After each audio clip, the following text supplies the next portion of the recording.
Hi friends, welcome to my channel my family dairy. ఎలా ఉన్నారండి? అందరూ బాగున్నారా? నేను కూడా బాగున్నానండి. మీరందరూ ఎలా ఉన్నారో నాకైతే కామెంట్ సెక్షన్లో కామెంట్ చేయండి. సో ఇక్కడైతే మీకు మార్నింగ్ వ్లాగ్ అయితే స్టార్ట్ చేశాను. ఇవాళ మీకు ఒక మంచి లంచ్ బాక్స్ రెసిపీ, అలాగే ఈవినింగ్ మంచి స్నాక్, అంటే సమ్మర్ స్టార్ట్ అయిపోయింది కదా, సగ్గు బియ్యంతో మీకు ఒక మంచి డ్రింక్ చూపిస్తాను. ఫ్రూట్ డ్రింక్ అని చెప్పొచ్చు. చాలా బాగుంటుంది. మంచి హెల్తీ రెసిపీస్ అయితే ఇవాళ మీకు చూపిస్తాను. సో ఇంకా మార్నింగ్ వ్లాగ్ కూడా మీతో షేర్ చేస్తాను. ఇక్కడైతే పాలు నైటే నేను కాచి పెట్టుకుంటాను. సో కాచిన పాలల్లో నుంచి కొంచెం మీగడ వస్తుంది కదా, ఆ మీగడ అయితే తీసి పెట్టుకుంటాను. అయితేనండి నేను పాలల్లో ఎక్కువ వాటర్ వేయనండి. ఇప్పుడు ఇది లీటర్ పాలు కదా, లీటర్ పాలల్లో చిన్న టీ గ్లాస్ ఉంటుంది కదా, చిన్న టీ తాగే గ్లాసు, ఆ గ్లాస్ వాటర్ వేస్తాను. వేసి సిమ్లో పెట్టి బాగా మరిగించాను అనుకోండి, ఆ వాటర్ కూడా ఆవిరైపోతాయి. అంతసేపు మరిగిస్తాను, లేదంటే పాలు వాసన వస్తాయని చెప్పి ఎక్కువసేపు మరిగిస్తాను. అప్పుడు ఆ నీళ్ళన్నీ కూడా ఆవిరైపోయి మనకి ఓన్లీ లీటర్ పాలు మాత్రమే ఉంటాయి. అప్పుడు కనుక ఫ్రిడ్జ్లో పెట్టామనుకోండి, పాలు అనేవి చిక్కగానే ఉంటాయి. కాబట్టి మనం టీ పెట్టుకున్నా బాగుంటుంది, అలాగే పిల్లలకి ఇచ్చినా బాగుంటుంది. పైన ఉన్న కాస్త మీగడ తీసుకున్నాను అంతే. మీరు చూస్తున్నారు కదా, పాలు ఎక్కడ కూడా పలచగా అవ్వలేదు, చిక్కగానే ఉన్నాయి. సో ఇప్పుడు దీంతో టీ పెట్టుకుంటే చాలా బాగుంటుంది అన్నమాట. సో ఇదిగోండి, ఇప్పుడు చల్లగా ఉన్నాయి కదా, కొంచెం గోరువెచ్చగా చేస్తున్నాను పిల్లలకి ఇవ్వడానికి బూస్టు. నైట్ తాగలేదండి, ఫ్రూట్స్ ఉంటే అవి తినేశారు, ఇంకా పాలు తాగలేదు, అందుకే ఉదయం ఇస్తున్నాను. ఇక్కడేమో టీ పెట్టేసుకుంటున్నాను. సో అల్లం టీ, యాక్చువల్గా మా టీ పొడిలో ఆల్రెడీ ఇలాచీ ఫ్లేవర్ ఉంటుంది, ఎందుకంటే ఆ టీ పౌడర్ పేరే ఇలాచీ అన్నమాట. కాబట్టి అందులో మనం అల్లం వేసుకోకపోయినా పర్లేదు, కాకపోతే కొంచెం గొంతులో కిచికిచిగా ఉంది, అందుకే అల్లం 2 క్యూబ్స్ అయితే వేశాను, కొంచెం ఘాటుగా తాగుదామని. ఇంకా పాలు కూడా పోసేసాను, అదైతే మరుగుతూ ఉంటుందిలేండి టీ. ఈ లోపల రైస్ కడిగేసి నానబెడుతున్నాను. చెప్పాను కదా పులావ్ చేస్తున్నానని చెప్పి, పాలక్ పన్నీర్ పులావ్ అనమాట. రైస్ నానబెట్టేశాను. ఈ లోపల మా పెద్దోడికి అయితే చెప్పానండి, బాల్కనీలో మొక్కలన్నిటికీ వాటర్ వేయరా అని. మేడ మీదకి మాత్రం మా వారు వెళ్తారు, తను యోగా చేస్తారు కాబట్టి మేడ మీద మొక్కలన్నిటికీ తనే వాటర్ వేసి వచ్చేస్తారు. ఇక్కడ బాల్కనీలో మొక్కలకు మాత్రం నేను వేస్తాను మామూలుగా, కాకపోతే ఒక 3 డేస్ నేను వేయకూడదని ఇంకా వాడికి చెప్పాను అనమాట వేయమని. అయితే నేను దగ్గర ఉంటే కొంచెం ఎక్కువ వాటర్ వేస్తాడు, నేను లేననుకోండి ఒక్క జగ్గు నీళ్ళు అన్ని మొక్కలకి పైనుంచి అలా చిలకరించేసి అయిపోయిందమ్మా వేసేసాను అంటాడు. అందుకే దగ్గరుండి ఎక్కువ వేయరా అని చెప్పి వేయిస్తున్నాను. నిన్న కూడా వేయలేదండి వాటరు, మళ్ళీ అసలు ఎండలు కదా చచ్చిపోతాయి అవి, అందుకే దగ్గరుండి వేయిస్తాను అనమాట వాటరు. ఇంకా చెట్లన్నిటినీ నలిపేస్తున్నాడు వాడు, నాకైతే చాలా బాధ వేస్తుంది. జాగ్రత్తగా వేయరా అంటే ఇంకెలా వేయాలమ్మా అని చెప్పి వాడు నా మీద కోపడుతున్నాడు. మొత్తానికి నీళ్ళు వేయించేసాను. ఇక్కడేమో టీ మరిగిపోయాయి, ఇంకా పాలు కూడా ఆపేసి ఇంకా బూస్ట్ పాలు ఇచ్చేస్తాను అనమాట పిల్లలకి. ఇదిగోండి, అంత పలచగా ఏమి ఉండవు. అంటే కొంతమందికి డౌట్ రావచ్చు, దాని మీద ఉన్న వెన్న తీసేస్తే ఇంకేముంటుంది బలం అని చెప్పి, ఎందుకంటే మనం అందులో ఎక్కువ వాటర్ వేయం కదండి. సో పాలు అనేవి చిక్కగానే ఉంటాయి, ప్రాబ్లం ఏం కాదు. పాలు కూడా రుచిగానే ఉంటాయి, టీ కూడా రుచిగానే ఉంటుంది. ఇంకా పిల్లలకైతే బూస్ట్ కలిపేశాను, వాళ్ళకి ఇచ్చేసి వస్తాను. ఈ లోపల టీ కూడా బాగా మరిగిపోయాయి. అయితే పాలకూర పులావ్ అని చెప్పాను కదా, సో పాలకూరని వేడి నీటిలో వేసి దాన్ని పేస్ట్ అయితే చేయాలి, అందుకని వేడి నీళ్ళు పెట్టేశాను స్టవ్ మీద. ఈ లోపల టీలో పంచదార ఇందాక వేయడం మర్చిపోయాను, సో పంచదార కూడా వేసేసి ఇంకా టీ అయితే వడగట్టేసుకొని తాగేయాలి ముందు. పొద్దున్నే ఏదో ఒకటి బాడీలోకి వెళ్ళకపోతే అంత ఫాస్ట్గా పని చేయలేకపోతున్నాను. ఇంకా ఈ కప్స్ చూసారా అండి, మొన్న డిమార్ట్లో తీసుకున్నాను, మీకు చూపించాను కదా ముందు వీడియోలో. చాలా బాగున్నాయండి కప్స్ మాత్రం, కాకపోతే మా మేడ్కి అయితే నేను వేయట్లేదు, నేనే కడిగేసుకుంటున్నాను. ఎందుకంటే అవి ఎక్కడ పగిలిపోతాయా అని చెప్పి, ఎందుకంటే 70 రూపీస్ అది ఒక్కొక్క కప్పు, చాలా బాగున్నాయి. ఇంకా కూడా తీసుకోవాలనుకుంటున్నానండి ఎవరైనా వచ్చినప్పుడు, కాకపోతే కొంచెం ఎక్కువ క్వాంటిటీ పడుతుంది టీ. ఇంట్లో వాళ్ళకైనా బాగున్నాయి, చాలా బాగున్నాయి ఆ కప్స్ మాత్రం. ఎవరైనా కావాలి అనుకుంటే తీసుకోండి, డిమార్ట్కి వెళ్ళినప్పుడు. 69 రూపీస్ అనుకుంటున్నాను, 69, 79 గుర్తులేదు. సో ఇక్కడేమో అవి బాగా తాగేశాను. ఈ లోపల నీళ్ళు మరిగిపోయాయి, దాంట్లో కొంచెం ఈ పాలకూర అయితే వేసేసి మళ్ళీ వెంటనే తీసేసి చన్నీటిలో వేసేసాను. ఇప్పుడు దాన్ని అయితే మిక్సీ చేసుకోవాలి పేస్ట్ లాగా. ఇక్కడ బిర్యానీ కోసం ఒక ఆనియన్ కట్ చేసుకుంటున్నానండి, ఒక పెద్ద ఆనియను. ఎక్కువ వండట్లేదు, జస్ట్ ఒక గ్లాస్ రైస్ చేస్తున్నాను కాబట్టి ఒక ఆనియన్ చాలు. ఒక గ్లాస్ రైస్కి ఒక పెద్ద సైజు ఆనియన్ అయితే చాలు. అలాగే కచంబర్ కోసం కొంచెం చిన్న చిన్నగా ఆనియన్స్ కూడా కట్ చేసుకున్నాను. కొత్తిమీర, పుదీనా, పచ్చిమిర్చి ఇవన్నీ కూడా కట్ చేసుకునేసాను. ఎక్కువ అవసరం లేదు, పచ్చిమిర్చి ఒక 2 తీసుకున్నాను అంతే. కొంచెం కొత్తిమీర, కొంచెం పుదీనా అన్నీ కట్ చేసుకొని పక్కన పెట్టేసుకున్నాను. పన్నీర్ ముక్కల్ని కూడా కొంచెం పెద్ద సైజులుగా కట్ చేసుకుంటున్నాను. ఒకవేళ మీ దగ్గర పన్నీర్ లేదనుకోండి, ఈ పాలకూర కాంబినేషన్లో సోయా ఉంటాయి కదా, సోయా చాంక్స్ అవి వేసుకోండి, చాలా బాగుంటుంది. లేదు అనుకుంటే ఎగ్ వేసుకోవచ్చు, చికెన్ వేసుకోవచ్చు, ఇంకా నాన్ వెజ్ తినే వాళ్ళు ఏదైనా వేసుకోవచ్చు. తినని వాళ్ళ కోసం చెప్తున్నాను. పన్నీర్కి బదులుగా మీరు కావాలనుకుంటే సోయా చాంక్స్ వేసుకోండి. అదేనండి మిల్ మేకర్ కూడా వేసుకోవచ్చు, బాగానే ఉంటుంది. సో ఇంక కుక్కర్లో పులావ్ కాబట్టి కుక్కర్లో ఫస్ట్ అయితే దమ్ లాగా కూడా చేద్దాం అనుకున్నాను, దమ్ బిర్యానీ. కాకపోతే ఇంక టైం అయిపోతుందని చెప్పి పులావ్ వండేస్తున్నాను. ఫస్ట్ అయితే కుక్కర్లో ఆయిల్ వేసేసుకున్నాను. ఒక 3 స్పూన్స్ ఆయిల్ ఒక గ్లాస్కి, అంటే ఒక గ్లాస్ రైస్కి. అందులో ఇంకా ఒక 2-3 లవంగాలు, ఇలాచీ, దాల్చిన చెక్క, షాజీరా, స్టార్ ఫ్లవరు అన్నీ వేసేసి ఒక 2 పచ్చిమిర్చి కట్ చేసుకున్నవి వేసాను. అలాగే ఆనియన్ కూడా వేసేసి సిమ్లో పెట్టుకొని ఉల్లిపాయలు బాగా ఎర్రగా అయ్యే వరకు వేయించుకోవాలి. సో పిల్లలు తినేది కాబట్టి కొంచెం మసాలాలు అవి తగ్గించి వేసుకుంటే బాగుంటుందని చెప్పి ఎక్కువ కారం వేయట్లేదు. అలాగే ఒక 1/2 స్పూను అల్లం వెల్లుల్లి పేస్ట్ అయితే వేసాను. ఆ తర్వాత ఇదంతా కూడా కొంచెం పచ్చివాసన పోయే వరకు ఫ్రై చేసుకుంటున్నాను. మీరు కావాలి అంటే టమాటో వేసుకోండి. నేను మామూలుగా కూడా పెద్దగా టమాటా వాడను పులావ్స్లో కానీ బిర్యానీస్లో కానీ. ఇంకా అది కాకుండా పాలకూర వేసాను కాబట్టి వేయలేదు టమాటో. తర్వాత మిక్సీ చేసుకున్న పాలకూర పేస్ట్ అయితే వేసేసి కొత్తిమీర, పుదీనా అందులో వేసేసి సిమ్లో పెట్టి కొంచెం మగ్గించుకుంటే ఆ పచ్చిదనం ఏదైనా ఉంటే పోతుందన్నమాట ఆ పాలకూరకి. ఆ తర్వాత రుచికి సరిపడా ఉప్పు, ఇది వచ్చేసి మసాలా కారం అండి. నేనైతే ఇది 1 స్పూన్ కన్నా ఇంకా తక్కువే వేసుకుంటున్నాను. మీకు ముందు వీడియోలో చెప్పాను కదా, మసాలా కారం అంటే ఏం లేదండి, కారము, ధనియాల పొడి, గరం మసాలా, పసుపు అన్నీ కలిపి పెట్టేసుకుంటే మనము అవన్నీ కూరల్లో వేసుకోవాల్సిన అవసరం లేకుండా ఇదే మనం 1 స్పూన్ కావాలంటే 1 స్పూను, 2 స్పూన్లు కావాలంటే 2 స్పూన్లు వేసుకోవచ్చు అనమాట కారము. ఇక్కడేమో నేను 1 స్పూన్ కన్నా ఇంకా తక్కువే వేసుకున్నాను. వేసేసుకొని చిన్న కప్పుడు పెరుగు వేసుకున్నాను. తర్వాత కట్ చేసి పెట్టుకున్న పన్నీర్ ముక్కలు వేసేసుకొని మసాలాలన్నీ కూడా పన్నీర్కి పట్టేలాగా మగ్గించుకోవాలన్నమాట. ఇలా మగ్గుతూ ఉన్నప్పుడు నానబెట్టుకున్న రైసు, ఇది 1.25 గ్లాస్ రైస్ నానబెట్టుకున్నానండి. మామూలుగా అయితే ఇవి మామూలు రైసే, సోనా మసూరి రైసే కాబట్టి 1 గ్లాస్కి 2 గ్లాసులు వాటర్ అయితే సరిపోతుంది. ఈ మసాలా పౌడర్ ఏంటంటే ఏం లేదండి, పావు బాజీ మసాలా ఒక 1/2 స్పూన్ వేసుకున్నాను. అంటే కొంచెం మంచి స్మెల్ వస్తుంది, బాగుంటుంది పావు బాజీ ఫ్లేవర్ అని చెప్పి వేసాను. ఉంటే వేసుకోండి, లేకపోతే లేదు. ఒక 1/2 స్పూన్ వేసుకున్న తర్వాత 1 గ్లాస్కి 2 గ్లాసులు వాటర్ అయితే వేసుకోవాలి యాక్చువల్గా. కానీ ఇక్కడ ఆల్రెడీ ఆ ఆకులో నుంచి కొంచెం వాటర్ అలా వచ్చాయి కదా, అందుకని చెప్పేసి నేనేం చేస్తున్నానంటే 1.25 గ్లాస్ రైస్ తీసుకున్నాను కాబట్టి ఆ 1/2 గ్లాస్ రైస్ని అవాయిడ్ చేసేసి 1 గ్లాస్కి 2 గ్లాసులు వాటర్ వేసుకున్నాను. అందులో ఆల్రెడీ వాటర్ ఉంది కాబట్టి ఆ 1/2 గ్లాస్ రైస్ అనేది ఉడికిపోతుంది అనమాట. మీకు అర్థమైందని అనుకుంటున్నాను చెప్పింది. సో అదంతా రైస్ కూడా వేసేసి ఉప్పు ఒకసారి చెక్ చేసుకొని 1కి 2 గ్లాసులు వాటర్ అండి.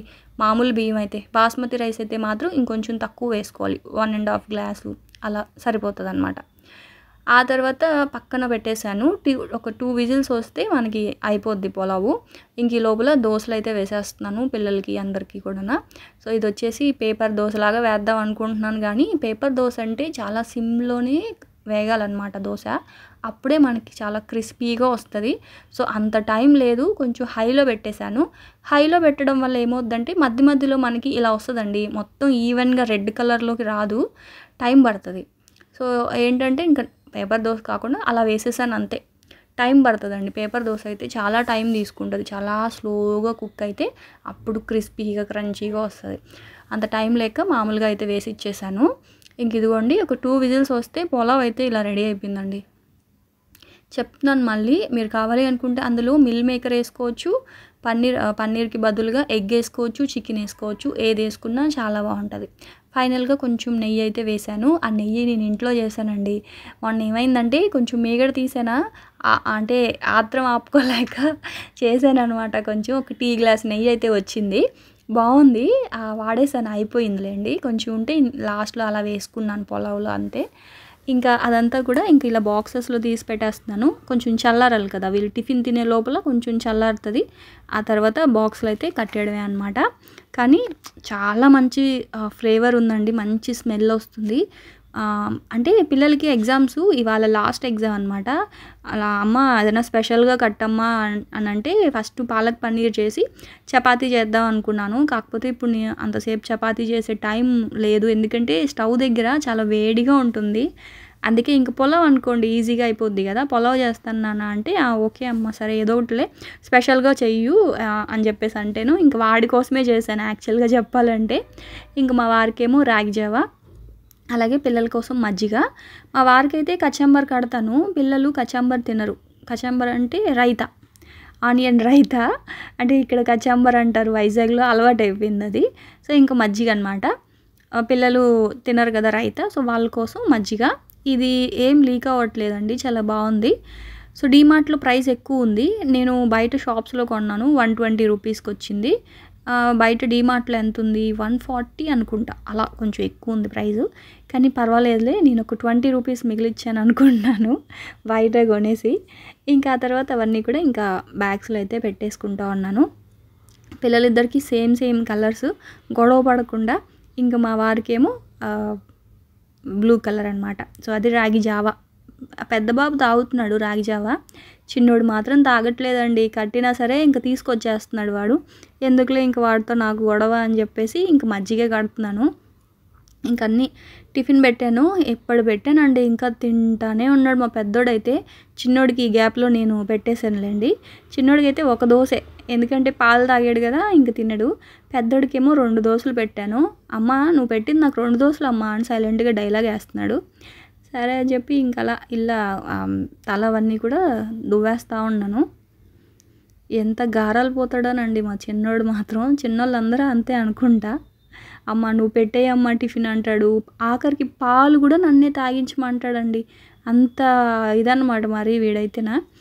ఇంక మా వారికి ఒక గ్లాస్ అయితే జావ ఇచ్చేసాను. తను 10 o'clockకి టిఫిన్ తిని ఈవినింగ్ తను వచ్చేసరికి చాలా లేట్ అయిపోతుందండి పాపం. అదే చెప్పాను కదా ఇప్పుడు ఎగ్జామ్స్ అవి జరుగుతూ ఉన్నాయి. సో ఫుల్ కొంచెం ఇదిగా ఉంటుంది కదా టీచర్స్ అందరికీ కూడా రావడానికి. ఇంక మా వారికి అయితే 7 అయిపోతుంది, ఇంటికి వచ్చేసరికి 7:30 కూడా అయిపోతుంది.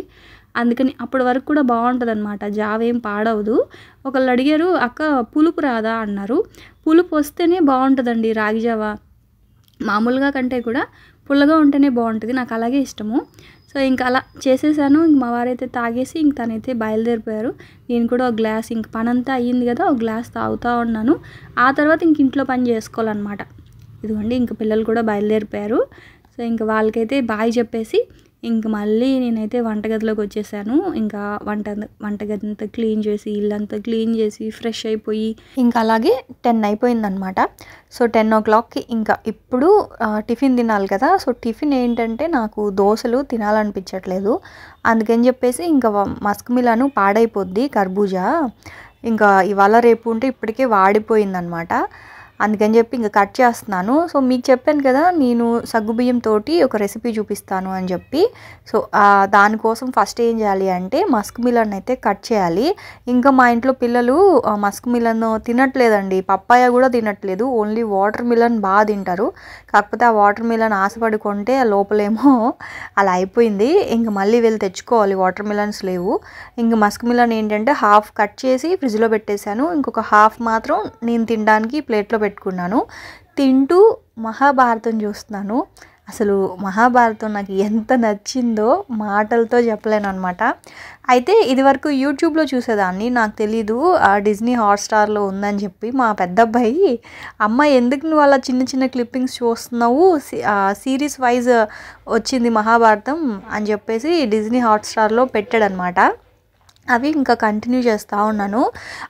స్టార్టింగ్ నుంచి ఉంది, అసలు ఎలా స్టార్ట్ అయ్యింది, అసలు భీష్ముడు ఎవరు, అసలు ఇంకా ఉంటాయి కదా. సో పెద్ద పెద్ద క్యారెక్టర్స్ మనకి మహాభారతం అనేది చాలా కొంచెం తెలుసు. ఇప్పుడు రామాయణం అలా బేసిక్ ఎలా తెలుసు, అలాగే మహాభారతం గురించి కూడా అలా తెలుసు. కంప్లీట్గా వాళ్ళ పేర్లు, అసలు వాళ్ళు ఏంటి, వాళ్ళు ఎందుకు అడవులకి వెళ్ళారు, అసలు అవన్నీ మనకు తెలియదు కదా. ఈ సీరియల్లో చాలా నీట్గా ఫస్ట్ నుంచి లాస్ట్ మహాభారతం కురుక్షేత్రం వరకు చాలా నీట్గా ఉందన్నమాట. సో నేను చూసిన ఎపిసోడ్స్ అన్నీ ఏంటంటే కురుక్షేత్రానికి సంబంధించినవి. అంటే కృష్ణుడు వచ్చిన తర్వాత ఆ యుద్ధ భూమిలో ఎలాంటి రూల్స్ ఫాలో అయ్యి ఎలాంటి యుద్ధం జరిగింది అనేవి నేను యూట్యూబ్లో చాలా ఎపిసోడ్స్ చూసేసాను. అయితే ఇప్పుడు మాత్రం స్టార్టింగ్ నుంచి అసలు పాండవులు అసలు ఎందుకు అడవికి వెళ్ళారు, అసలు పాండవులకి మనకు తెలిసి పాండవులకి ద్రౌపది ఒకటే వైఫ్ అని నేను అనుకున్నాను. అంటే మీలో చాలామందికి తెలిసే ఉండొచ్చు, కానీ నా సంగతి చెప్తున్నాను, నాకు తెలీదు. సో ఇప్పుడు ఈ సీరియల్ స్టార్టింగ్ నుంచి చూడడం వల్ల ఏంటంటే ద్రౌపదికి కంటే ముందు పెళ్ళిళ్ళు అయ్యాయన్నమాట వీళ్ళకి. అంటే అందరికీ కాదు, భీష్ముడికి ఒక రాక్షసితో పెళ్ళయింది, రావట్లేదు చెప్పడానికి. సో అది హిడింబి అనమాట. ఆవిడతో పెళ్ళయి ఒక బాబు ఉంటాడు. సో అలాగా కొన్ని ఎపిసోడ్స్ అలా చూసుకుంటూ వెళ్ళిపోతున్నానండి. ఈ మధ్య అంతా ఇంకా టైం సరిపోవట్లేదు. కనీసం ఒక 2-3 ఎపిసోడ్లైనా చూస్తున్నాను. నాకేంటంటే మహాభారతం గురించి చెప్పాలని, కాకపోతే పేర్లు మర్చిపోతున్నాను, అంత గుర్తుండట్లేదు. ఎందుకంటే చాలా పెద్ద పేర్లు, చాలా పేర్లు ఉంటాయి కదా, అవన్నీ మర్చిపోతున్నాను. ఖచ్చితంగా మీ అందరికీ అర్థమయ్యేలాగా షార్ట్ అండ్ స్వీట్గా త్వరలోనే చెప్తాను. నాకు చెప్పాలని ఉంది కృష్ణుడి గురించి. నిజంగా ఆయనకైతే నేను పెద్ద ఫ్యాన్ అయిపోయాను. కాకపోతే అంటే నాకు ఫస్ట్ నుంచి కూడా కృష్ణుడు అంటే చాలా ఇష్టం. కాకపోతే ఒక దేవుడిలా కాకుండా మనిషి ఎలా ఉండాలో చెప్పాడు అనమాట. ఆయన నీతి ధర్మం గురించి చాలా బాగా చెప్పాడు కృష్ణుడు. సో అందుకే నచ్చి స్టార్టింగ్ నుంచి చూస్తున్నాను అనమాట. స్టార్టింగ్ ఎపిసోడ్స్ ఇది వచ్చేసి 19th ఎపిసోడు 20th ఎపిసోడు అనుకుంటా ఇది. సో ఇంకా అలా చూస్తూ ఉన్నాను. చూసేసిన తర్వాత ఇంకా అలాగే కొంతసేపు చూసేసి ఇంకా మధ్యాహ్నం మళ్ళీ ఇంకా ఎడిటింగ్ వర్క్స్ ఉంటాయి కదా, నా video editing works, voice over అవన్నీ మధ్యాహ్నమే ఇవ్వాలి, లేదంటే మళ్ళీ పిల్లలు వచ్చేస్తే అవ్వదు. ఇంకా అలా వీడియో ఎడిటింగ్ వర్క్స్ అన్నీ చూసుకొని ఇంకా ఈవినింగ్ స్నాక్ ఏదైనా చేద్దామని చెప్పేసి 2 o'clock ఇంక వంటగదిలోకి వచ్చాను. ఇంక ఇదేంటి అంటే సగ్గుబియ్యం అనమాట. నేను ముందుగానే సగ్గుబియ్యం నానబెట్టేశాను. సగ్గుబియ్యం 1 కప్పు నానబెట్టుకున్నాను. నానబెడితే ఏంటంటే త్వరగా ఉడికిపోతుంది. నానబెట్టేసిన తర్వాత నీళ్లు బాగా మరిగిన తర్వాత 1 కప్పు సగ్గుబియ్యానికి 3 కప్పులు నీళ్ళు అయితే వేసి, నీళ్ళు బాగా మరిగిన తర్వాత అందులో సగ్గుబియ్యం వేసేసాను, ఫాస్ట్గా ఉడికిపోద్దని. ఇదిగోండి ఇలాగ ఉడికిపోయింది. ఉడికిపోయిన తర్వాత బెల్లము 1 కప్పుకి మీరు తినే స్వీట్ని బట్టండి. నేనైతే 1.5 కప్పు, ఫస్ట్ 1 కప్ వేసాను, తర్వాత టేస్ట్ చేస్తే సరిపోలేదు స్వీటు, ఆ తర్వాత ఇంకొక 1/2 కప్ వేసాను. అంటే మొత్తం 1.5 కప్ వేసాను అనమాట. బెల్లం వేసాను, పంచదార వేయలేదు. సో బెల్లం వేసిన తర్వాత చల్లారి పెట్టేశాను, ఫ్యాన్ కింద పెట్టేసి. చల్లారిపోయిన తర్వాత ఇలా అయిపోద్దండి. ఇదిగోండి ఇలా ట్రాన్స్పరెంట్గానా. మీ అందరికీ తెలిసి, ఇది నాకు తెలిసి మీరు అనుకుంటారు సగ్గుబియ్యం జావా అనుకుంటారు కదా, కరెక్టే, సగ్గుబియ్యం జావే. కానీ సగ్గుబియ్యం జావ ఇస్తే పిల్లలు ఎవరు తాగుతారు చెప్పండి? అంత ఇంట్రెస్టింగ్గా ఎవరు తాగుతారు? మా పిల్లలు అయితే తాగరు. అందుకనే ఏం చేస్తున్నానంటే ఇప్పుడు అందులో పాలు పోసేసాను కదా. సో ఇప్పుడు ఇదంతా కూడా బాగా కలిపేసి ఫ్రూట్, మీకు నచ్చిన ఫ్రూట్ ఏదైనా, అరటిపండు కానీ లేకపోతే యాపిల్స్, గ్రేప్స్ మీరు కట్ చేసి వేసుకోవాలి అనుకుంటే చిన్న చిన్న ముక్కల్లాగా కట్ చేసి వేసుకోవచ్చు. లేదు అవి కూడా నవ్విలి తినరు పిల్లలు అనుకుంటే నీట్గా ఎంచక్క తొక్కలు తీసేసి జ్యూస్ చేసేసేయండి. నేనైతే ఇక్కడ కర్బూజా జ్యూస్ చేసేసాను. హాఫ్ నేను తిన్నాను, హాఫ్ ఏమో జ్యూస్ చేశాను అనమాట. సో జ్యూస్ చేసేసి ఆ జ్యూస్ అనేది ఇందులో మిక్స్ చేసేస్తున్నాను. ఏదైనా పర్లేదండి, పుల్లగా ఉన్నది తప్ప. ఒకవేళ గ్రేప్స్ వేసుకోవాలి అనుకుంటే అలాగే వేసేయండి, గ్రేప్స్ కట్ చేయకండి. పులుపు తగిలితే పాలు విరుగుతాయి కదా, కాబట్టి పుల్లగా ఉన్నవి ఏమి వేయకండి. ఇంకేదైనా సరే జ్యూస్ చేసి వేయండి, పుల్లగా లేనివి. ఇప్పుడు దానిమ్మ గింజలు అనుకోండి అలాగే వేసేయండి, గ్రేప్స్ అనుకోండి అలాగే వేసేయండి, యాపిల్ అనుకోండి అలాగైనా వేయచ్చు, జ్యూస్ చేసైనా వేయచ్చు, మీ ఇష్టం. అట్లాగే మీకు నచ్చిన ఫ్రూట్ ఏదైనా సరే పులుపు లేనిది జ్యూస్ చేసి అందులో కలిపేసుకోండి. అయితే పాలు ఇది నా పర్సనల్ చాయిస్ అనమాట. పాల వాసన నాకు నచ్చదు, పాల వాసన వస్తుందని కొంచెం వెనిలా ఎసెన్స్ వేసాను, ఒక 5-6 డ్రాప్స్ అంతే, ఎక్కువ కాదు. అది ఆప్షనల్, మీకు వేయాలనిపిస్తే వేయండి, లేకపోతే లేదు. ఆ తర్వాత మొత్తం అంతా మిక్స్ చేసేసేయండి. చేసేసి దాన్ని ఫ్రిడ్జ్లో చిల్డ్గా పెట్టి తాగుతారా అలాగే తాగుతారా అనేది మీ ఇష్టం. నేనేం చేశానంటే సగ్గుబియ్యం మాత్రం బయటే ఉంచేసాను, పాలు మాత్రం ఫ్రిడ్జ్లో పెట్టేశానండి. పాలు ఫ్రిడ్జ్లో పెట్టేసి బాగా కొంచెం కూల్ అయిన తర్వాత పాలని వడగట్టి అందులో వేసాను అనమాట. ఎందుకంటే మళ్ళీ అందులో ఏదైనా మీగడ అలాంటివి వస్తే తాగేటప్పుడు కొంచెం డిస్టర్బెన్స్గా ఉంటుంది. అందుకే మొత్తం నీట్గా ఆ మీగడంతా వడగట్టేసి అందులో వేసేసాను. అంతే, చాలా సింపుల్ కానీ చాలా టేస్టీ. పిల్లలైతే చాలా ఇష్టంగా తాగుతారు. ఇప్పుడు బబ్లీ టీ అని చెప్పేసి వస్తూ ఉంటుంది. ఇంత పెద్ద బబుల్స్ లాగా ఉంటాయి, సాఫ్ట్గా జెల్లీస్ లాగా ఉంటాయి అన్నమాట. సో అవి చేసే ప్రాసెస్ వేరే, కానీ మన దగ్గర ఎలాగో సగ్గుబియ్యం జెల్లీస్ ఉన్నాయి కదా, అందుకే ఇంక ఇలా చేశానండి. కానీ చాలా బాగుంటుందండి, ఒకసారి ట్రై చేయండి. పిల్లలు మాత్రం చాలా ఇష్టంగా తాగుతారు, పెద్దవాళ్ళు కూడా ఇష్టంగా తాగుతారు. చాలా బాగుంటుంది. చూసారు కదా, మా పెద్దోడైతే అప్పుడే ఫినిష్ చేశాడు. చిన్నోడికి కూడా చాలా బాగా నచ్చింది. అంత ఈజీగా మా పిల్లలకి ఏది నచ్చదు. సో వాళ్ళకి నచ్చింది అంటే ఎంచక్కా మీరు కూడా చేసుకోవచ్చు, మీ పిల్లలకి పెట్టవచ్చు అనమాట. సో చూసారు కదా ఇవాళ వ్లాగ్ ఇంకా రెసిపీస్. రేపటి వ్లాగ్లో మళ్ళీ వస్తాను ఫ్రెండ్స్. అప్పటి వరకు ఉంటాను. బాయ్ అండి, బాయ్.